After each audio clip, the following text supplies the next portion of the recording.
오늘도 레전드 채널을 방문해 주셔서 대단히 감사합니다. 시원통쾌 감동 눈물 레전드 사연 바로 시작하겠습니다. 안녕하세요. 저는 4년 연애 끝에 결혼을 하게 된 한 여자입니다. 전 대학 졸업하고 한 학원 강사로 일했고 남편 또한 같은 학원 강사로 일하고 있었어요. 같은 업계에 있다 보니 알게 된 거죠. 전 사실 남편의 어머님이 운영하시는 학원이 종업원으로 있었고 남편은 그 부점 부원장으로 있었습니다. 학원이 체인점이었고 어머님과 아버님이 그곳 총괄 담당이셨죠. 그러니까 첫 창업자이신 겁니다. 그래서 남편 집안에 돈이 정말 어마어마하게 많아요. 아마 아파트 이름을 말하면 전 국민이 아는, 항상 집값 관련 이야기가 나올 때 뉴스로 예시에 나오는 그런 아파트에 살았지요. 남편은 강사였지만 초등부를 맡았어요. 저는 고등부 센터에 있었고요. 사실 남편은 마땅한 직업이 없어 대졸한 뒤 부모님이 용돈을 받으며 떵떵거리며 살다가 이대로는 안 되겠는지 부모님이 일자리를 꽂아준 거죠. 높은 학년을 가르치기에는 벅차니까 초등부 애들을 가르치며 사는데 그것도 약간 벅차고 귀찮아서 말만 부원장이고 그냥 어머니 카드, 법카로 떵떵거리며 사는 사람이에요. 연애할 시절 그 사실을 전혀 몰랐죠. 저한테 따뜻하게 대해주고 워낙 사람이 여유로워 보이고 조급함이 없으니까 흙수저인 전 남편이 그런 점에 반했고 긴 연애 끝에 결혼하게 된 거랍니다. 사실 중간중간 남편 특유의 게으름과 거짓말 때문에 헤어질 뻔한 적도 있었어요.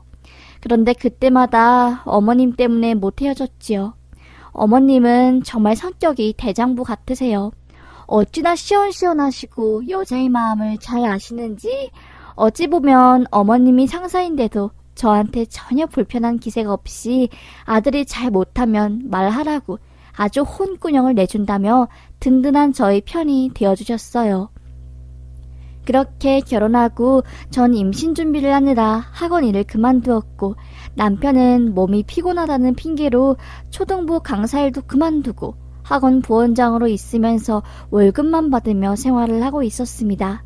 신혼집도 어머님이 당신 명의로 해주셨고 아이 낳으시면 남편과 제 공동명의로 넘겨주신다고 했거든요. 그런데 결혼하고 나서 금방 임신될 줄 알았는데 1년 동안 시도했지만 쉽지 않더라고요. 제가 상심하고 여자로서 가치가 없는 사람인가 라는 생각에 우울할 때 어머님은 저의 마음을 눈치채셨는지 정연아, 아이가 안 들어서 요즘 속상하지? 얼굴이 아주 반쪽이 되었어. 아이란 게 가지고 싶을 땐 안 들어서다가 마음을 비울 땐 또 들어서더라. 우리 정연이가 스트레스 받지 않는 선에서 노력했으면 좋겠어.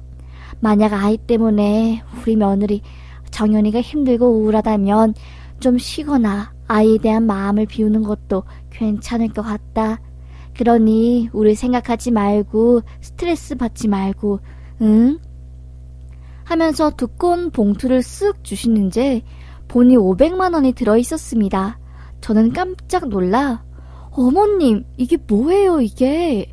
라고 하니 어머님은 우리 아들이 철이 없어서 여자가 임신 때문에 얼마나 스트레스 받아 하는지도 모르고 참 내가 마음이 쓰여서 미안하기도 하고 그러니까 이걸로 백화점 가서 가방 하나 사서 스트레스 풀라고 아들한테는 말 안 했으니까 또 시어머니랑 같이 가서 쇼핑하면 불편하니까 친한 친구들이랑 가서 쇼핑하고 마음 편하게 있어 라고 하는데 눈물이 찔끔 나더라고요.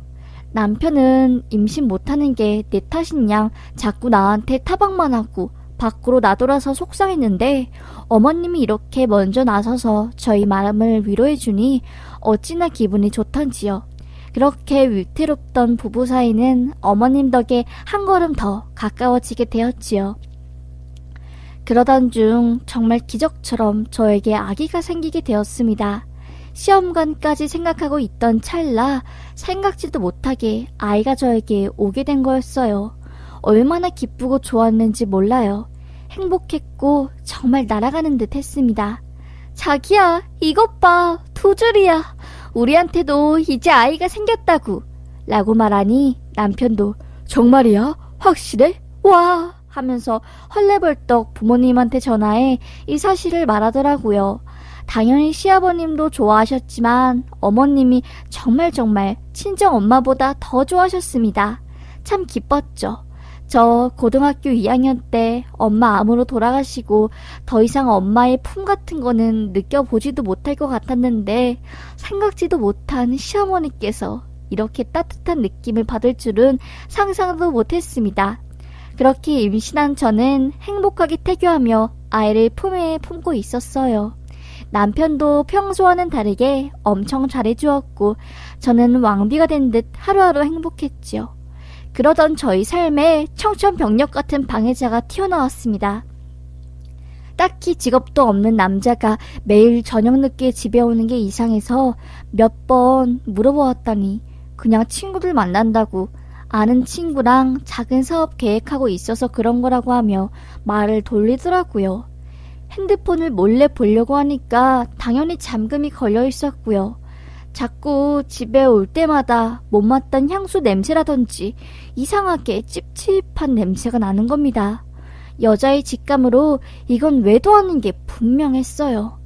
어디서 증거를 잡나 싶었던 찰나 장롱 안쪽에 남편이 입고 가는 외투 주머니 속에 못 보던 핸드폰이 있는 겁니다. 깜짝 놀란 저는 놀란 표정을 감추고 남편이 자기만을 기다렸어요. 그 핸드폰은 비밀번호 잠금이 아니라 지문 잠금이었기 때문이에요. 그렇게 남편이 한참 잠든 새벽 3, 4시쯤 전 몰래 일어나 손가락을 누르고 핸드폰을 켰죠. 핸드폰 바탕화면이 한 어린 여자더라고요. 순간 심장이 쿵 하고 내려앉았죠.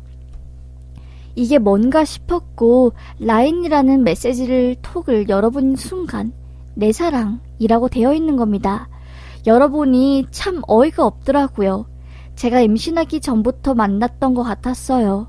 자기야, 여보야, 보고 싶다. 곧 정리하고 너한테 갈 거야. 난 너밖에 없어. 내 인생 최고의 실수는 결혼한 거고 최고로 잘한 일은 널 만난 거야. 하면서 상간녀와 함께 제 뒷담부터 시작해서 집안이 대소사까지 모든 걸 공유한 거였습니다.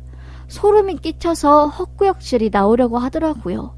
아랫배도 아프고 도대체 왜 나한테 이런 일이 일어난 거지 싶었습니다.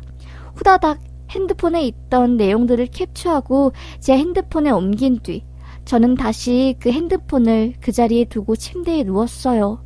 옆에 누운 남편의 얼굴이 얼마나 꼴보기 싫은지 확 정말 상에 있는 꽃병을 그놈의 얼굴에 던지고 싶을 정도더라고요. 안 되지, 이러면 안 되지 하며 꾹 참고 다음날 친구에게 오열하며 전화했습니다. 나 어떡해? 내 뱃속에 있는 아이는 어쩌고? 정말 죽고 싶어. 내가 뭘 잘못했니? 왜 내가 미쳤다고 이딴 남자랑 결혼한 걸까? 하며 엉엉 울자 친구가 그러더라고요. 너 정신줄 똑바로 잡아. 이혼할 건지 안 할 건지 아직 안 정했으면 증거부터 모아. 미행을 하던가 사람을 시키던가. 대한민국은 증거 없으면 아무리 억울해도 손도 발도 못 쓰는 게 현실이야. 하면서 제 멘탈을 잡아주더라고요. 이 친구 한 번 이혼 경험이 있어서 그런지 저보다 훨씬 이성적으로 말을 하더라고요. 저는 이미 남편에 대한 정이 떨어질 대로 떨어진 상태였고 마음은 거의 이혼으로 기울었지만 뱃속에 있는 아이를 생각하니 마음이 갈팡질팡 하더라고요. 매일매일 정말 지옥 같은 살얼음판을 걷고 있는 기분 아시나요?